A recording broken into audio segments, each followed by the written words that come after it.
ഈ ഇടയ്ക്ക് നടന്ന ഒരു ഇൻസിഡന്റ് നിങ്ങൾ കേട്ടിട്ടുണ്ടാവും. മലപ്പുറം ജില്ലയിലെ വളാഞ്ചേരി എന്ന് പറഞ്ഞ സ്ഥലത്ത് ലഹരി ഉപയോഗത്തിനിടെ ഒരേ സിറിഞ്ച് ഉപയോഗിച്ചതിനാൽ 10 പേർക്കാണ് HIV ബാധ സ്ഥിരീകരിച്ചിരിക്കുന്നത്. ആരോഗ്യവകുപ്പിന്റെ 2 മാസത്തെ പഠനത്തിലാണ് ഈ സംഭവം പുറത്തു വന്നത്.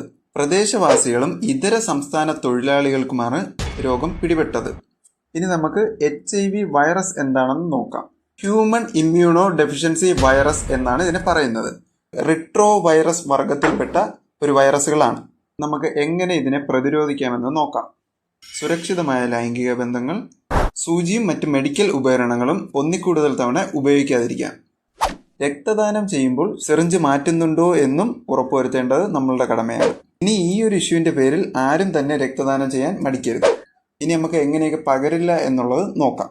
ഒരുപാട് പേരുടെ തെറ്റിദ്ധാരണയാണ് ചുംബനത്തിലൂടെയും ആലിംഗനത്തിലൂടെയും ഇത് പടരുമെന്നത്. എന്നാൽ അത് വെറും തെറ്റിദ്ധാരണയാണ്.